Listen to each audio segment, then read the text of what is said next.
வணக்கம். முனைவர் கி. ராம் கணேஷ். இன்னைக்கு நாம வே. இறையன்பு அவர்கள் எழுதிய சிம்மாசன சீக்ரெட் என்ற நூலிலிருந்து பண்பு 6 நேரமே மூச்சு என்ற தலைப்பின் கீழ் இருக்கக்கூடிய கட்டுரையை சுருக்கமாக நம்ம பார்க்க போகிறோம். நேரத்தை சரியான முறையில் யாரெல்லாம் பயன்படுத்திக்கிறாங்களோ அவங்க தான் வாழ்க்கையில் உன்னதமான தலைவர்களாக வர முடியும் அப்படிங்கிற கருத்தை தான் இந்த பாடம் முழுமையுமே சொல்லுது. அந்த வகையில் மாபெரும் தலைவர்கள் அவங்க ஒரு நொடியை கூட வீணாக்குனதே கிடையாது. ஒரு தேநீர் குடிக்கக்கூடிய அந்த நேரத்தில் கூட புத்துணர்ச்சி பெறுவதற்காகவோ அல்லது புதிய உத்திகளை சிந்திப்பதற்காகவோ அவங்க அவகாசம் எடுத்துக்கிறாங்க. ஒரு நொடியில் கவனம் பிசகி நொடிந்து போயிட்டோம்னா வாழ்க்கையே மாறி போயிடும். அவங்க சாமானியர்களைப் போல நேரத்தை அனுபவிக்க மாட்டாங்க. வெறும் கேளிக்கைகள்லையோ தேவையில்லாத விழாக்கள்லையோ அவங்க நேரத்தை விரயமாக்காம தங்களை உயர்ந்த பொழுதுபோக்கின் மூலமாக அவங்க தளர்த்தி கொள்ள விரும்புவாங்க. அதிகமான ஆடம்பரங்கள் நேரத்திற்கு எதிரி அப்படிங்கிறத அவங்க தெரிஞ்சு வச்சுருப்பாங்க. ஆக மாபெரும் தலைவர்களாக இருக்கக்கூடியவர்கள் நேரத்தை முக்கியமானதாக கருதுவார்கள். நம்ம சொல்கிறோம் இல்லையா, காலம் பொன் போன்றது அப்படிங்கிறத உணர்ந்தவர்கள் தான் அந்த மாபெரும் தலைவர்கள். அதற்கு அடுத்தபடியாக வில்லாளி ஒருவனை பற்றி ஒரு கதை சொல்கிறாங்க. நல்ல திறமையான வில்லாற்றல் மிக்க ஒரு ஆள். அவனுக்கு என்ன ஆசை அப்படின்னா, அழகான ஒரு வில் தன்னிடத்தில் இருக்கணும் அப்படின்னு ஆசை. ஒரு சிறந்த மரத்திலிருந்து அந்த வில்லை தயார் பண்ணுறான். ஆனால் அதை அழகானதாக மாற்றணுங்கிறதுக்காக ஒரு சிற்பியை கூப்பிட்டு இதில் சில உருவங்களை செதுக்க சொல்கிறான்.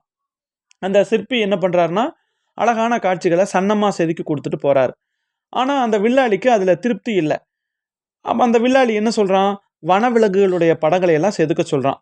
அதுக்கப்புறம் அதை செதுக்கி கொண்டு வந்து கொடுக்குறாரு சிற்பி அந்த வில்லில். அப்பவும் அவனுக்கு நிறைவு உண்டாகலை. அதுக்கப்புறம் மலைகள், காடுகள் இதையெல்லாம் செதுக்க சொல்கிறான். இதையும் செதுக்கி கொண்டு வந்து அந்த சிற்பி கொடுக்குறாரு. இப்போ அவனுக்கு மகிழ்ச்சி. இப்போ யாருக்கிட்டையுமே இல்லாத அழகான ஒரு வில் தன்னிடத்தில் இருக்கிறதா பெருமைப்பட்டுக்கிறான். இப்போது வில்லை வளைச்சு அம்பு போட்டுறப்போ அந்த வில்லு உடஞ்சி போயிடுது. ஏன்னா அந்த சிற்பம் செதுக்கினதுனால அது பலவீனமாக மாறிடுது. அப்போ இதிலிருந்து நமக்கு என்ன தெரியுது அப்படின்னா, ஒரு வில்லுக்கு என்ன தேவையோ அதை பயன்படுத்தாமல் அந்த இடத்துல அங்கே அழகை பார்க்கும்போது என்ன ஆகுது, அந்த வில்லே உடஞ்சி போயிடுது. அளவுக்கு அதிகமாக யாரெல்லாம் நேரத்தை விரயமடிக்கிறாங்களோ அவங்களுடைய சாம்ராஜ்யமே சரிஞ்சு போயிடும். பழங்காலத்தில் என்ன பண்ணுவாங்கன்னா, எதிர்நாட்டு மன்னரை வீழ்த்தணும் அப்படின்னா தன்னுடைய நாட்டிலேருந்து சில ஒற்றர்களை அனுப்புவாங்க. அந்த மன்னிடத்துல போய் ஆடம்பரமான சில திட்டங்களை முன்வைப்பாங்க. ஊரையே அழகுபடுத்துறது, நகரை பிரமாதப்படுத்துறது, இப்படியெல்லாம் ஆசை வார்த்தை சொல்லி அந்த மன்னனை மயக்குவாங்க. அந்த மன்னன் இடத்துல என்ன சொல்லுவாங்கன்னா, நீங்கள் செத்த பிறகும் வாழணும் இல்லையா, உங்கள் பேர் எல்லாரும் புகழணும் இல்லையா அப்படின்னு சொல்லி அவங்கள தன்வயப்படுத்திடுவாங்க. அதுக்கப்புறம் அவங்களும் மிகப்பெரிய திட்டங்கள் போட்டு நிறைய உருவாக்குவாங்க. கஜானா காலியாயிரும். மக்கள்கிட்ட அதிகமாக வரி வசூல் பண்ணுவாங்க. அப்போது மன்னனுடைய கவனம் எங்கே இருக்கும், அந்த அழகான அந்த விஷயங்களை முடிக்கிறதுல தான் இருக்கும். அந்த பலவீனமான நேரத்தில் படையெடுத்து மிக எளிதிலேயே அவனை தோற்கடிச்சிருவாங்க. மக்கள் எதிர்பார்ப்பது என்ன அப்படின்னா, அத்தியாவசியமான தேவை. அதாவது சாலைகள் வேணும், குடிநீர் வேணும், மின்சாரம் வேணும். அதை விட்டுட்டு தேவையில்லாததுக்கு அந்த வரி பணத்தை விரயமாக்குனா கடைசியில் ஒன்றுமே பண்ண முடியாது. அப்போது நேரத்தை யாரெல்லாம் சரியான முறையில் நிர்வகிக்கிறாங்களோ அவங்க தான் வெற்றி பெறக்கூடியவர்களாக மாறுகிறார்கள் அப்படிங்கிற கருத்தை இறையன்பு இதில் பதிவு பண்ணுறாரு. அதுக்கப்புறம் அந்த நேர மேலாண்மையில் 2 உண்டு. ஒன்று இந்த டைம் மேனேஜ்மெண்ட்டு, இன்னொன்று டைம்லி மேனேஜ்மெண்ட்டு. அதுக்கு நல்ல உதாரணமாக பிரேம்சந்த் அப்படிங்கிற ஒரு எழுத்தாளரை பற்றி குறிப்பிடுகின்றார் இறையன்பு. அவர் ஒரு இந்தி எழுத்தாளர். இந்தி மொழியில் எழுதக்கூடியவர். அவருக்கு உடல்நலம் சரியில்லை. அப்போ அவருடைய மனைவி கேட்குறாங்க, ஏன் இந்த நிலையில் கூட எழுதிட்டு இருக்கிறீங்க, நல்லா ஓய்வு எடுத்துக்கலாம்ல, உடல்நலத்தை கவனிக்கக்கூடாதா அப்படின்னு கோபத்தோடு கேட்குறார். அதற்கு பிரேம்சந்த் சொல்கிறாரு, ஒரு விளக்கினுடைய கடமை வெளிச்சம் தர்றது தான். ஒரு விளக்கில் எண்ணெயும் திரியும் எவ்வளவு காலம் இருக்குமோ அவ்வளவு காலம்தான் அது ஒளி வீசிக்கிட்டே இருக்கும். எண்ணெய் தீர்ந்தவுடன் தானே விளக்கு அணைஞ்சிரும்னு சொல்கிறார். அதாவது என்ன சொல்கிறாருன்னா, நேரத்தை வீணடிக்கக்கூடாது. தன்னை ஒரு விளக்காக சொல்லுகிறார். எப்போ வேணாலும் இறப்பு வரலாம். அப்போ இருக்கிறப்ப ஓய்வு எடுத்துட்டோம்னா ஒன்றுமே பண்ண முடியாது அப்படிங்கிறத இந்த இடத்துல சொல்கிறாங்க. அதற்கு அடுத்தபடியாக நாம் எல்லாம் கேள்விப்பட்ட ஒரு பழைய கதை, ஒரு விறகு வெட்டியினுடைய கதையை இங்கே குறிப்பிடுறாரு இறையன்பு.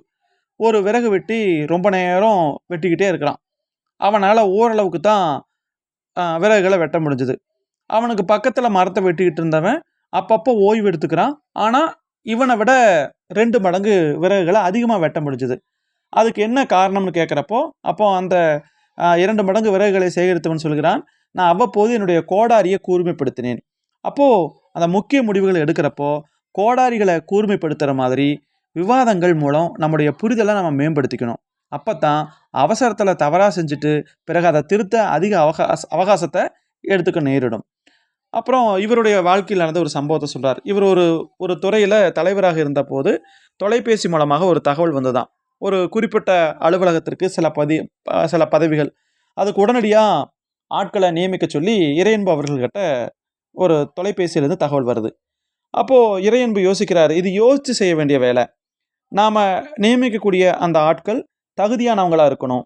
இல்லைன்னா, அது காலி இடத்த விட அது அதிருப்தி ஏற்படுத்தும்னு நினைக்கிறார்.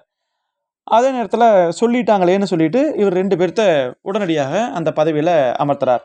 ஆனா, அந்த 2 பேருமே என்ன பண்றாங்கன்னா, விருப்பம் இல்லைன்னு கைய விரிச்சுட்டாங்க. அதுக்கப்புறம் என்ன ஆகுது அப்படின்னா, 20 நாள் வீணா போயிருது. அப்போ எந்த செயலையும் உரிய நேரத்தில செய்து முடிக்கணும். நிறைய உழைப்பவர்கள் கூட எந்த நேரத்தில செய்ய வேண்டும் என்பதை உணராம தாமதப்படுத்துறதுனால பெரிய விளைவுகளே ஏற்பட்டுவிடும் அப்படின்னு சொல்றாங்க. அதற்கப்புறம் ஹிட்லர பத்திய ஒரு செய்தி. ஹிட்லர் அப்படிங்கிறவரு நமக்கு தெரியும். ஜெர்மனியை ஆண்ட ஒருவர். அவர் வந்து எப்பவுமே தொடக்கத்தில என்ன நினைச்சிட்டு இருந்தாருன்னா, ஜெர்மனிய தலைசிறந்த நாடாக மாற்றணும் அப்படின்னு ஆசைப்பட்டார். வீழ்ச்சியடைந்த ஜெர்மனிய தன்மானத்தை உயர்த்தி பிடிக்கணும் அப்படிங்கிற அந்த ஒரு உந்துதல்ல, அந்த நாட்டு இளைஞர்களுடைய உள்ளத்தை உசுப்பேற்றி, உற்சாக உரைகள் சொல்லி, அதன் மூலமாக மக்கள தன்னுடைய கட்டுப்பாட்டுக்குள்ள வச்சிருந்தார். இந்த எண்ணம் சின்ன வயசுலயே ஹிட்லருக்குள்ள ஏற்பட்டு போச்சு. ஹிட்லர் மாணவராக இருந்தப்போ, வகுப்பு ஆசிரியர் உலக வரைபடத்த காட்டுறார். அப்போ அந்த வகுப்பாசிரியர் கேட்குறாரு, "உலக வரைபடத்தில ஜெர்மனி எங்க இருக்கு?" அப்படின்னு கேட்குறாரு. அப்ப ஹிட்லர் சொல்றாரு, "ஆ உலகப்படம் முழுவதுமே ஜெர்மனி தான்னு" சொல்றாரு. அதுக்கு காரணம் என்ன அப்படின்னா, ஜெர்மனி தான் உலகமே ஆளணும் அப்படிங்கிற அந்த ஒரு எண்ணம் தான்.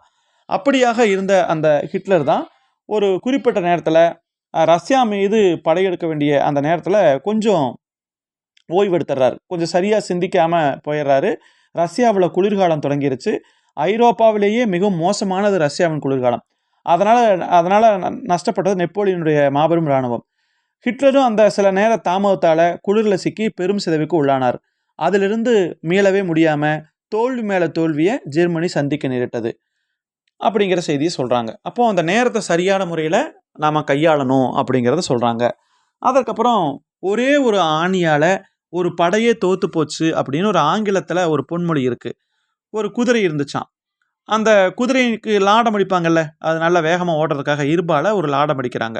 அதுல அந்த லாடத்திலிருந்து ஒரு ஆணி வெளியில வந்துருது. அத பொருட்படுத்தாம அந்த குதிரையை ஓட்டக்கூடியவன் என்ன பண்றான்னா, கிளம்புறான். கொஞ்சம் தூரம் போனதுக்கப்புறம் அந்த லாடம் கழண்டு விழுந்துருச்சு. குதிரையினுடைய கால்கள் வந்து பழுதாயிருச்சு. அப்போ தகவல் வந்து சரியான நேரத்துல போகாம போனதுனால, அந்த படையே தோத்து போச்சு. இது வந்து இவர் வந்து தேசிய காவல் படையில இருக்கிறப்போ சொல்லி தந்ததாக இறையன்பு குறிப்பிட்டார். அப்போ எந்த ஒரு விஷயத்தையுமே சாதாரணமா எடுத்துக்க கூடாது.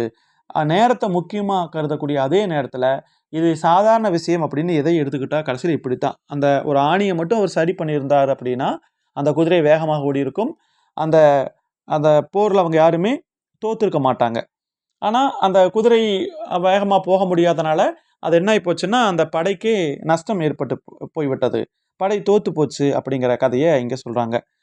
அதே மாதிரி என்ன சொல்றாருன்னா, ஒரு தலைவர்களாக இருக்கக்கூடியவங்க, அந்த நேரத்த வந்து தங்களுடைய மூச்சாக எடுத்துக்கொள்ளணும். நேரத்த சரியான முறையில பயன்படுத்திக்கணும். யாரெல்லாம் நேரத்த சரியான முறையில பயன்படுத்திக்கிறாங்களோ, அவங்க தான் வாழ்க்கையில வெற்றி பெற்றவர்களாக உருவாக முடியும் அப்படிங்கிற கருத்த இறையன்பவர்கள் இந்த கதை மூலமாக நமக்கு புரிய வைக்கிறார். அப்போ தேவையில்லாம பொழுதுபோக்குகள்லயும், ஆடம்பரங்கள்லயும் நம்ம நேரத்த வீணடிச்சோம் அப்படின்னா, வாழ்க்கையில தோல்விய தான் சந்திக்கணும். அதற்கு உதாரணமாக இந்த வில்லாளிய பற்றிய கதைய இங்க சொன்னாங்க. அதே மாதிரி அந்த காலத்துல அந்த எதிரிகள வீழ்த்துறதுக்கு எப்படியெல்லாம் தன்னுடைய நாட்டிலேருந்து ஒற்றர்கள அனுப்பி, அந்த எதிரி மன்னர்கள மயக்கி, அவங்க கிட்ட புதிய திட்டங்கள ஏற்படுத்த வச்சு, அவங்க நாட்ட வந்து பலவீனப்படுத்துறது, இந்த மாரியான விஷயங்களை எல்லாம் இறையன்பவர்கள் இந்த கட்டுரையில குறிப்பிட்டுட்டு போறாரு. அதே மாரி அந்த பிரேம்சந்த் அப்படிங்கிறவரு எந்த அளவுக்கு நேரத்த சரியான முறையில கடைப்பிடித்தார் அப்படிங்கிற அந்த விஷயத்தையும் இந்த கட்டுரையில இறையன்பவர்கள் வந்து குறிப்பிட்டிருக்கிறார். மிக்க நன்றி. மீண்டும் நாம இன்னொரு பதிவுல சந்திக்கலாம். வேறு ஏதாவது சந்தேகங்கள் இருந்தா நீங்கள் குறிப்பிடலாம். நன்றி.